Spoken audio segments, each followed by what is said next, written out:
The woman arrived on a Tuesday, which is the kind of detail that shouldn't matter but somehow does. Tuesdays in Sudbury have a particular gray to them. Not dramatic, not stormy, just the flat, honest gray of a town that has seen too much to bother performing.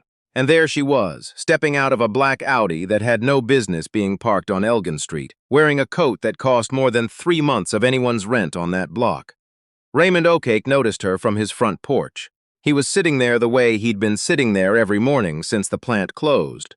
Coffee in one hand, the other resting on his knee like it had nowhere better to go. His daughter Amara was inside getting ready for school.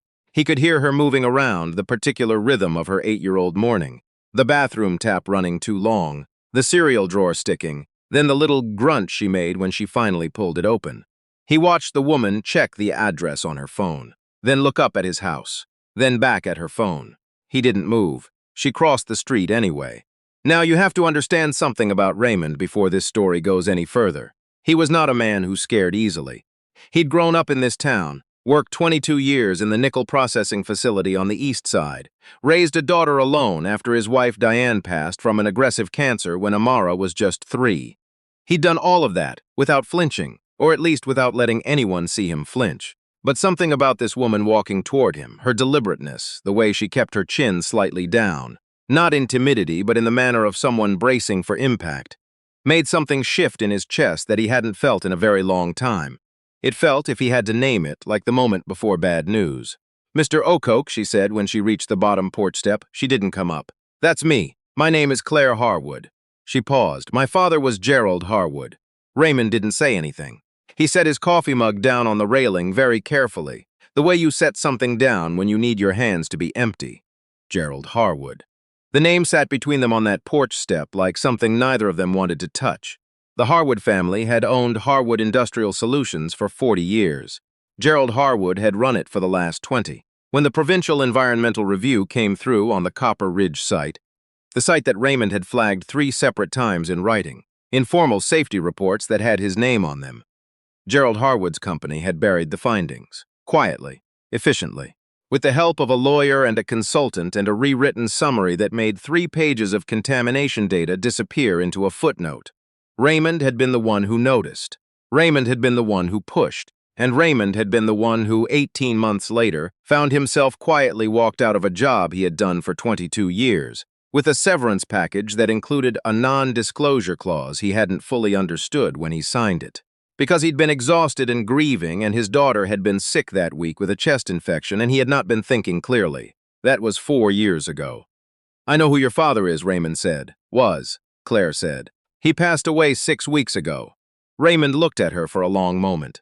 The neighborhood was starting to wake up around them. Mrs. Tremblay's dog was barking somewhere down the block. A car engine turned over twice before catching. Normal sounds. The sounds of a Tuesday that had no idea what was happening on this particular porch.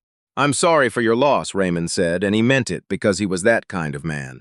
Claire Harwood looked like she hadn't been expecting that. Something moved across her face. Not quite guilt, not quite relief. Something in between. "May I come up?" she asked. He should have said no. Every reasonable part of him was saying no. This woman represented the thing that had taken his livelihood, his professional reputation, and 4 years of his daughter growing up in a house where the furnace worked only sometimes, and groceries were planned with a kind of military precision he'd never had to apply to food before. He picked up his coffee mug. "You want some coffee?" She came up. They sat at his kitchen table, which was the kind of table that told a story all by itself.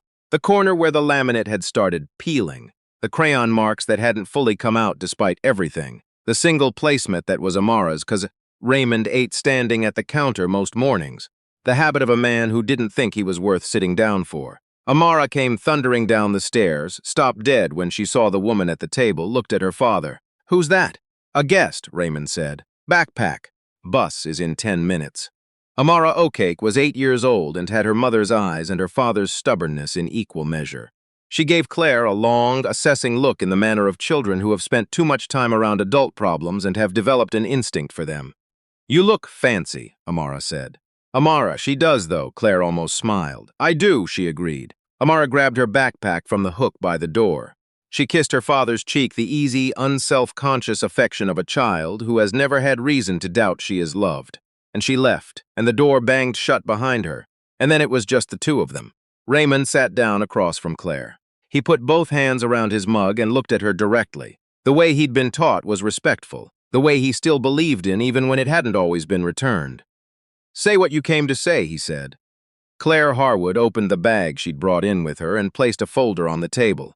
Not dramatically, not like a reveal. Just set it there, matter-of-factly, the way you put down something heavy you've been carrying for a long time. "I want you to understand that I've read everything," she said. "Your original safety reports, the revised summary, the internal correspondence, the consulting contract, your severance agreement." She paused. "I want you to know that I understand exactly what happened to you." Raymond looked at the folder. He did not touch it. "That folder's been sitting in my father's files for 4 years, Claire said. "He kept it. I don't know why he kept it, whether it was guilt or insurance or just the way he was about documentation. But it was there, and when he died, I went through everything, and I found it, and I read it, and I—" She stopped, started again. "I couldn't pretend I hadn't seen it. What do you want from me?" Raymond asked. There it was, the question that the whole morning had been pulling toward. Claire Harwood was 41 years old. She ran Harwood Industrial Solutions now, had been running the Canadian operations for the past 3 years, though her father had kept a hand in every major decision until his health made that impossible.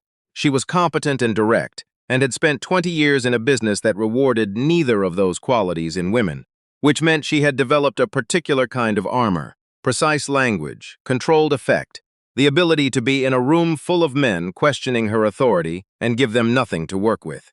But sitting at Raymond Okeke's kitchen table with its peeling laminate corner and its crayon-stained surface, she felt that armor doing very little. "I want to make it right," she said. Raymond set his mug down. When he spoke, his voice was quiet and even, the voice of a man who has had to stay calm in many situations where calm was not the natural response. "Your father's lawyers wrote a very specific document that I signed 4 years ago," he said. "Whatever it says in that folder, I can't speak to it. I was told very clearly what I could and couldn't say. I know about the NDA, then you know why I'm careful. The NDA applies to you," Claire said. "It doesn't apply to me, and I'm not here to ask you to violate it. I'm here to tell you that as of 3 weeks ago, our legal team has been reviewing the terms, and I believe, that the settlement was coerced under circumstances that could make it legally unenforceable." She folded her hands on the table. "I'm here because I want to offer you a proper settlement, a real one, with legal representation of your own choosing, no gag conditions, and a formal acknowledgement of what happened." The kitchen was very quiet. Outside, a crow landed on the fence post in the backyard and sat there, which is the kind of thing that happens in Sudbury in November. The crows come through in numbers, and they have no particular opinion about what's happening below them. Raymond looked at the folder again. He thought about the first time he'd written up the Copper Ridge findings. He'd been methodical, precise, the same precision he'd brought to every safety report for 22 years. He'd laid out the contamination levels, the proximity to the water table, the timeline of when the site had been active versus when the residential development had been proposed. He'd been proud of that report, if he was honest. Not in an arrogant way, just in the quiet way of a person who has done their job well.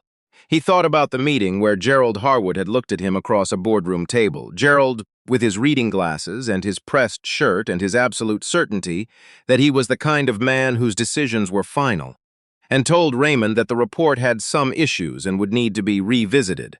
He thought about Amara 3 weeks after that meeting, asking him why he seemed sad. He had told her he wasn't sad. He had told her everything was fine.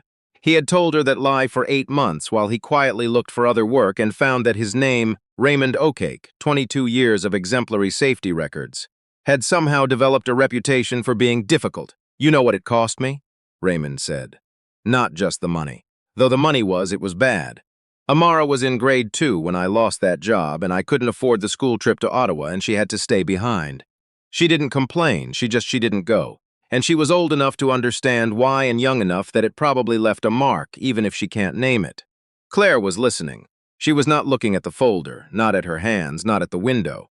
She was looking at him. "I lost that too," Raymond continued. "I don't know how you put a number on it. I don't know how you write a check for a kid missing a field trip because her father did the right thing and paid for it. You can't," Claire said. "Not fully, I know that." She didn't say she was sorry, not yet. Not because she wasn't, but because she seemed to understand that sorry offered too quickly becomes a way of closing a conversation rather than opening one. "But I'd like to try." Raymond stood up. He walked to the kitchen window and looked out at the backyard, at the crow that was still sitting on the fence post with its magnificent indifference to human affairs. Here's what he was thinking about, standing there, and this is the part that doesn't get into the official documents or the legal correspondence. He was thinking about Diane, his wife, Amara's mother.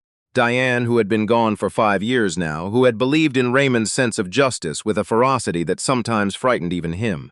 Diane, who had said more than once that there would be a reckoning, not as a threat, as a kind of faith. He had stopped believing in that somewhere in the 2nd year of looking for work. He had put it away with the other things you put away when you need to keep moving.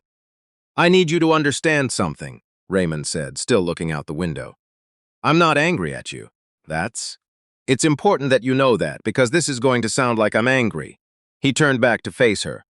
"What your father did was not about money. He knew those contamination levels were real. He knew families were going to buy homes 300 meters from that site. He knew, and he made a calculation that protecting the company was worth more than telling the truth. And then when someone said, 'Here it is, written down, here are the numbers,' he made another calculation. He decided that removing that person was cheaper than dealing with the problem." Claire did not look away. "And it worked," Raymond said. "For 4 years it worked. I'm here, he was there. His company is still running. The Copper Ridge development went up. 12 families moved in. And I want to know, before we talk about any folder or any settlement or any legal process, I want to know whether those families know what I know." The silence that followed was the kind that has weight to it.